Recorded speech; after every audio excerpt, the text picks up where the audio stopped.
Welcome back to another episode of the Engage podcast. Today we're sitting down with Ian Turner and Josh Cantrell from the scheduling committee, and we're going to be discussing short calls.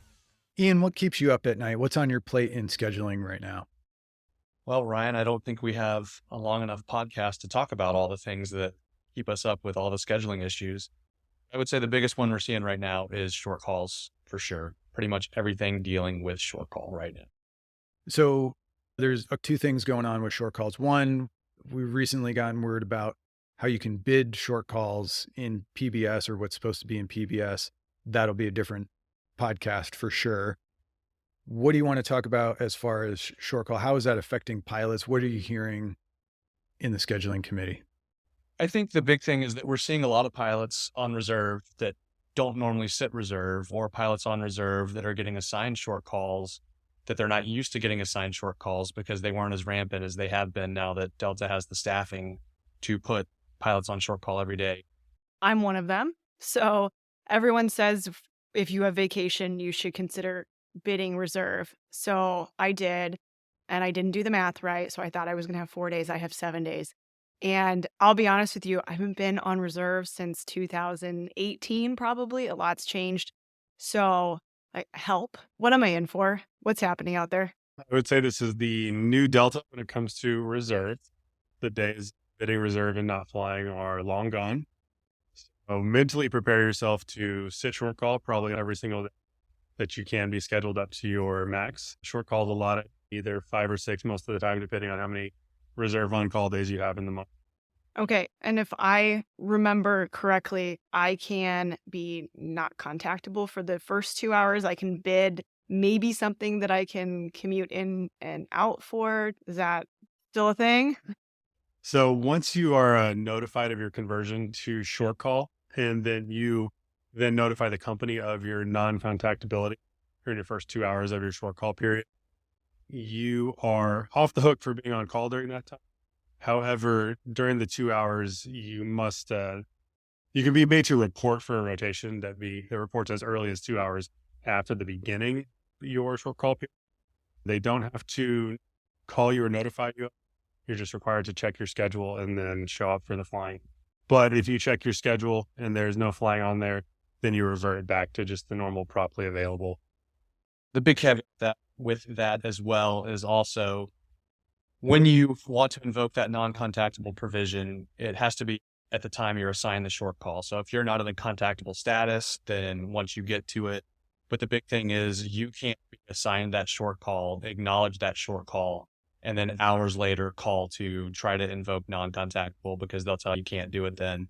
There's some misnomers out there of it having to be 30 minutes after you get assigned the short call. That's not true at all. It's a one process of once you're aware of the short call, that's when you invoke your non-contactable.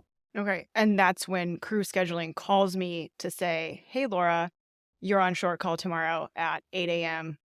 I then reply, I will not be contactable for my first 2 hours. Let's say you get that call and you don't answer your phone, and 2 hours later, you check your voicemail and you've been assigned short call for tomorrow. As long as you have not been assigned flying yet for tomorrow on that short call period, you can call in and invoke that non-contactable period.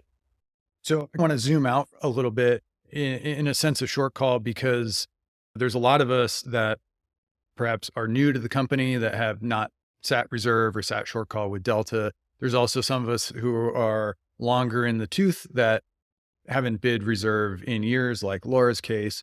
But from a bird's eye view, you said this isn't the old Delta of reserve and short call. And Flight Ops has talked about this in previous meetings, that they want to utilize reserve and they're going to utilize short calls to the max extent possible, even though it's going to cost them money in terms of an extra hour of credit if you're not used. Maybe talk through that and how the company is planning on using reserves available.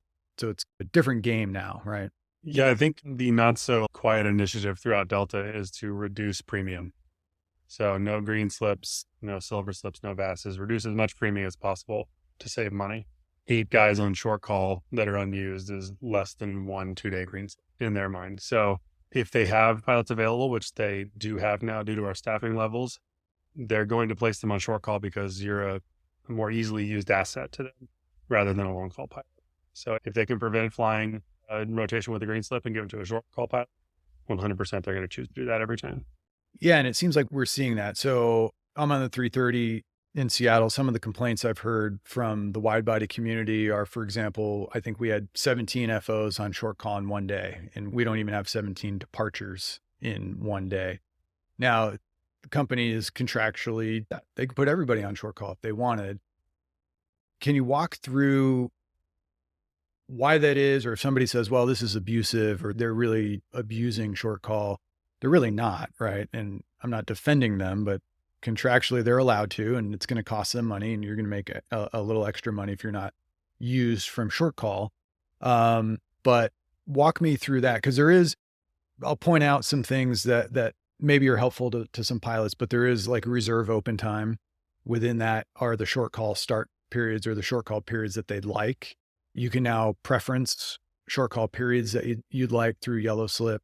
Maybe walk through some of those items that pilots may not be familiar with. I think that we got used to the 2018, 2019 levels of flying where everybody was flying all the time. There were no reserves available. And Josh talked about the staffing is much better now than it was back then. So they have the pilots to put on that short call, and they're just going to put you on that short call because they can. Like you said, it's not illegal. It might seem abusive just because it's not what we're used to, but they are, at least in that regard, staying within the bounds of the PWA. And so I think the best way is if the pilots don't like that, talk to their reps, reach out to their reps, because we're coming up on Section 6, and we can talk about getting some reserve rules changed. But until the PWA changes, they're going to do it. That's a great point, right? So in due time, we're going to exchange openers. We're going to go back into section. It seems like we just got our contract done, but we're going to go back into negotiations. And so that would be your time to talk to your reps about making some of these changes, maybe making it more expensive for the company to use a short call, maybe put some guardrails up about short call specifically. I think the remedy at the moment is if you're senior enough to choose a line or reserve and you don't like all the short calls, or you don't like the way the company's handling reserve, the remedy is don't bid reserve. The sad realization that I came to sitting reserve in 2 months, I'm like, oh, I don't like this. Cast a Yes, month ago. we needed to do this podcast way before I bid for this month. But so it's 18-hour call out now. So I at least have 18 hours heads up that I'm going to have this short call, right? At a minimum. At a minimum. Unless you yellow slip. You yellow slip a short call less than 18 hours away. Could never be assigned something that you did not ask for short call wise in less than 18 hours.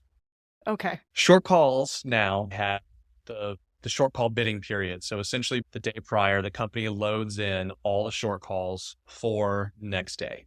And once that happens, then around 11 a.m. is when the automated short call run goes. So your yellow slip would be processed, and that 11 a.m. short call run, it's its own separate short call run. Okay. And when I'm bidding for it, I can put my preferences. I know 1 and 2 are commutable.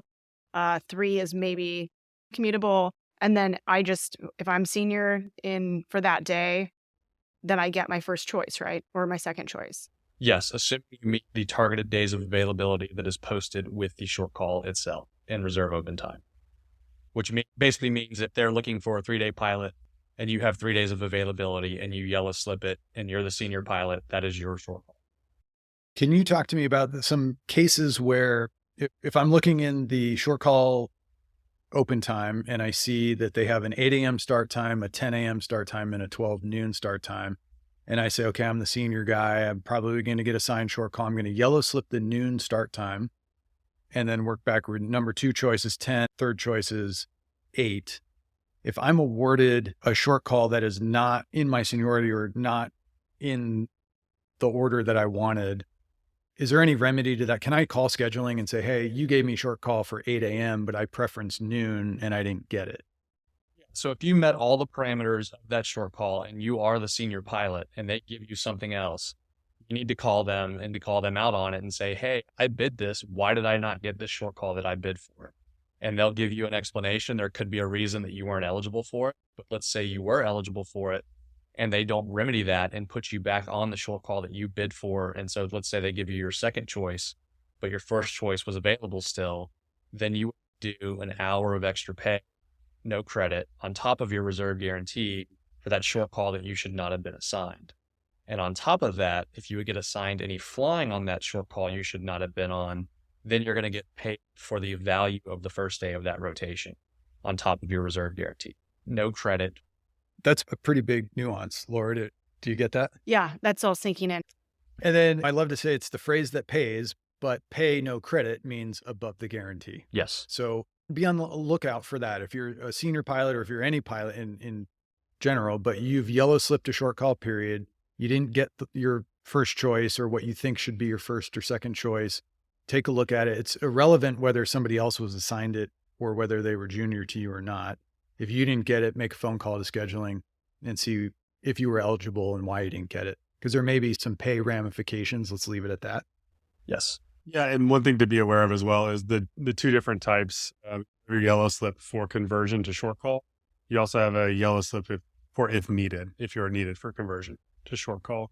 So if you want to go fly, fill out your yellow slip for first conversion to short call. But if you would prefer not to be converted to short call, place the if needed in there. If you are needed for that day, whatever preferences you have should be honored the same as a yellow slip in that case. Yeah, I was surprised to see that the if needed is actually working. It used to be a different story, right? If you put in if needed, you were going to get short call anyway. Yeah, and so there is I don't know the exact name of it, but it's like short call history in the open time menu in iCrew. It will display a matrix of who was awarded what short calls for the day. And there's also whether it's was awarded as an assignment or a yellow slip. If it's given as an assignment, it shows the preference number of the pilot who was awarded it as well. Something to check in on. Check out reserve open time and at least get familiar with it so that if you do bid reserve in the future, you know where to go. There are some good contractual improvements regarding short call, but definitely protect yourself. Can we talk about getting an assignment off of short call? And there seems to be some timelines associated with it. There's some notification issues with it. Josh, what's going on with that?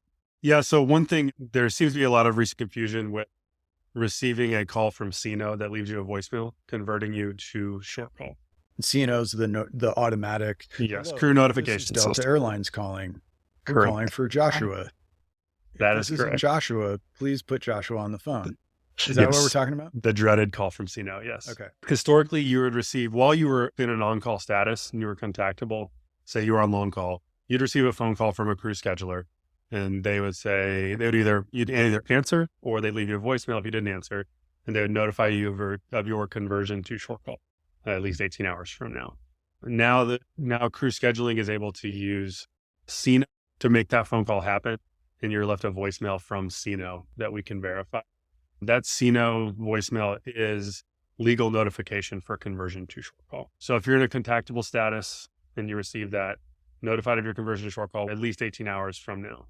Once, if you decide that you're non-contactable during the first 2 hours, that's when you would do your notification of that to crew scheduling. Otherwise, once your short call time begins, you're now expected to be promptly available for contact, which there's some documentation out there, but that means you either answer your phone during the time you're available or call crew scheduling back promptly or acknowledge any sort of CNO that has been placed on your line from there. You're not required to acknowledge, but if you do acknowledge, that is the same as being contacted. Okay. So we're talking about this. If you're on short call, you start a short call period, let's say at noon Eastern for short call. There's some parameters between being on long call and short call and getting an assignment, right? And then if I'm correct, it's if you're on long call and you're assigned a trip, you're automatically, I say released, you say automatically no longer contactable by the company 24 hours prior to report. Yes. So if you're a long call pilot and you receive a rotation assignment that reports in more than 24 hours from now, 24 hours from that report, you are released. Okay. So you're no longer contactable during that. So you can do your thing, be with family, pack your bags, whatever you need to do, not have to worry about anything changing or going, Yes. It's an important concept while being on reserve to understand what being contactable means. So if you're in a contactable status, as in you're on long call or on short call, then you are expected to be contactable. What that means is either receive a voicemail from crew scheduling or the automated CNO system for short call, or while you're on short call, either answer the phone or call them back. If you're not in a contactable status, as in you're on an X day, or you're in pre-rotation or pre-short call rest, your phone doesn't even exist. Pretend it's 1960, 1980, whatever year you want to pick prior to cell phones or pagers. Whenever you're contactable, you're sitting at your house by your rotary dial phone that's going to ring. You also have your voicemail turned on. And if you didn't answer your rotary dial phone, they could leave a voicemail. Otherwise, if you're not contactable, you're out on the beach hanging out. There's no phones in sight. You don't know anything about a voicemail. You don't know anything about your phone ringing. So technology has hamstrung us in this situation because we're always checking our phones. We're always checking My Crew, which you can talk about the nuance of My Crew versus iCrew, but we seem to always have that information in our hand. The company knows when we've checked My Crew. They know when you've checked iCrew. So that's maybe to our detriment to being so forward on checking your schedule and a binary thing of I'm contactable or I'm not. Yeah. Keep it as partition as that in your life. If you can, be a Luddite for a while and just put your phone down. Right. My Crew or iCrew doesn't exist when you're not contactable.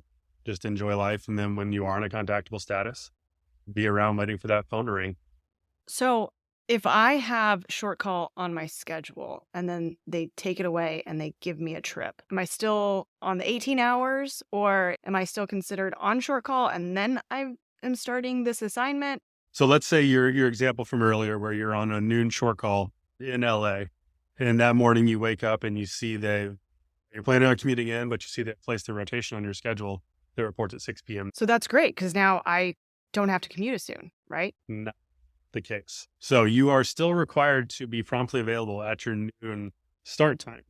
As a reserve pilot, especially as a short call pilot, they can add or remove flying from your schedule whenever they need to. Just rotations on there, and even if you've acknowledged it, does not mean that it's your rotation and you're only required to report at 1800. You still need to be promptly available at your noon. Okay. And I guess that kind of makes sense because if I'm not going to be there till 6 and they do call me for short call because they've taken that off and they want a 2 p.m. departure, I would not be there. Correct. So dumb wide body question, but your duty day starts when you start your short call, right? So in Laura's case, flying the 320 in LA, if her short call period started at noon, she has a trip assigned at 6 p.m. The expectation for Laura is you serve essentially that 6-hour short call period in case something comes up sooner, right? They could call you out and say, hey, just go to this gate and fly this flight. You would sit at your short call period and then show for your 6 p.m. flight that's on the schedule. That probably wouldn't work for long haul situations, right? Yeah, oftentimes you have more duty day constraints. Long haul, you're not going to be able to set a full 9-hour short call period and then go fly a trip somewhere overseas. Whereas domestically, yes, once your short call begins, your reserve availability period, your RAP has begun for the day. Gotcha. So just be wary of that. Or if you're flying, you're assigned a red eye, there's some issues that you should be aware of, take a look at.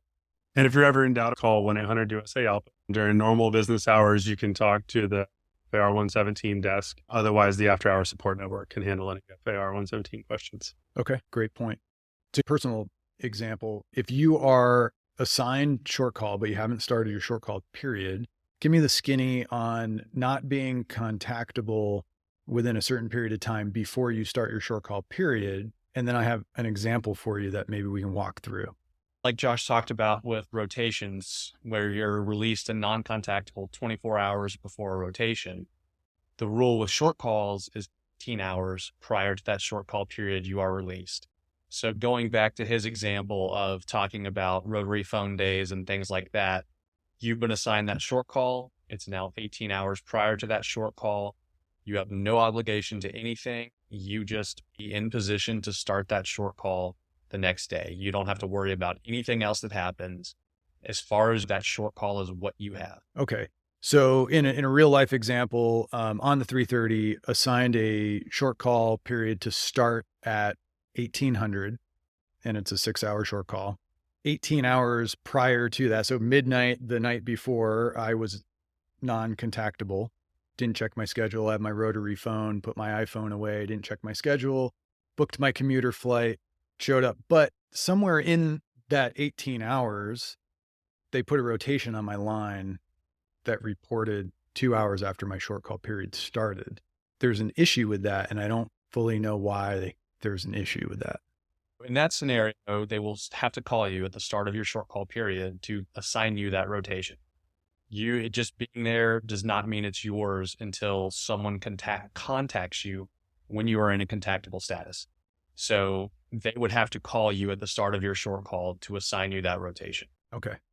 That part makes sense, right? So you're not going to hear from anybody. And then at 18:01, they're going to call you and say, hey, you have 2 hours, or whatever it was to report.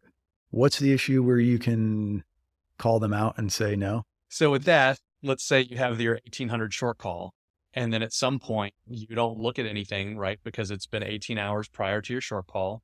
You get to Seattle, and let's say it's 1750 because you're in position before your 1800 short call starts. You look at your schedule and see, that's weird. I don't have a short call. I have a trip that's tomorrow morning that reports at 6 a.m.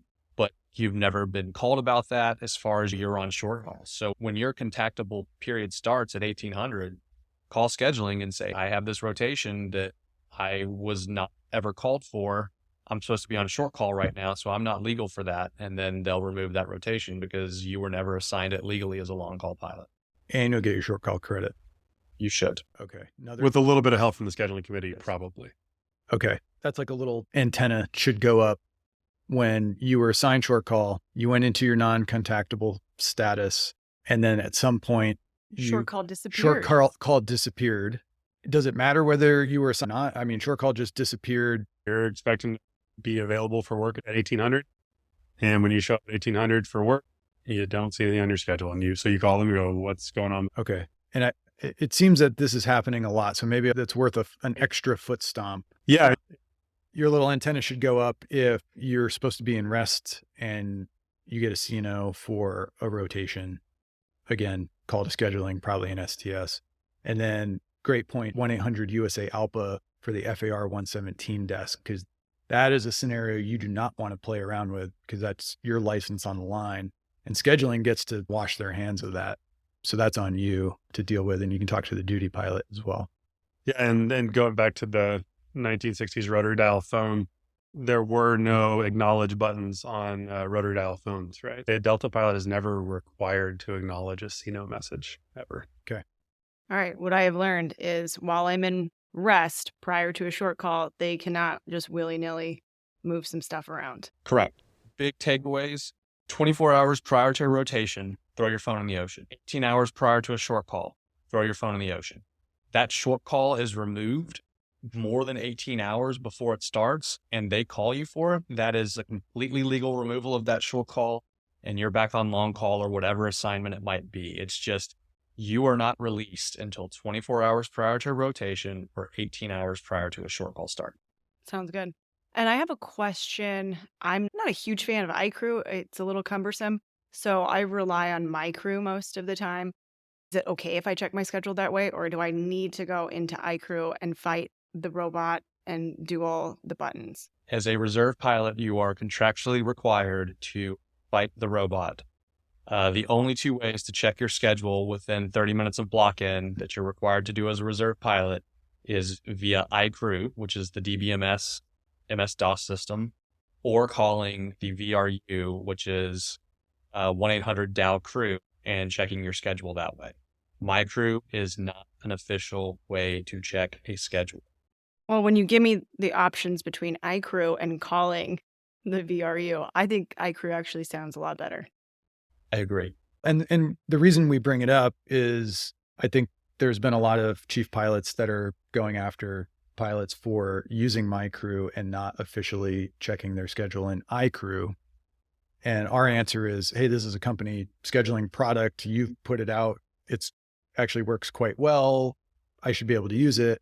The company's saying, no, you have to use iCrew. And I know it's archaic, but it's just protecting pilots from having to deal with chief pilots who are making phone calls. I buy that. Let's leave it at that because that was a super informative, super helpful. Again, just remember those little antennas going up. And unless there's anything else you want to cover from scheduling. I know your time is valuable and we enjoy having you here. We appreciate you guys coming in. Happy to be here. Love answering your questions. You're listening to Engage, the podcast for Delta pilots. Follow us on Spotify, Apple Podcasts, or your favorite podcast platform, and receive notifications when a new episode is available.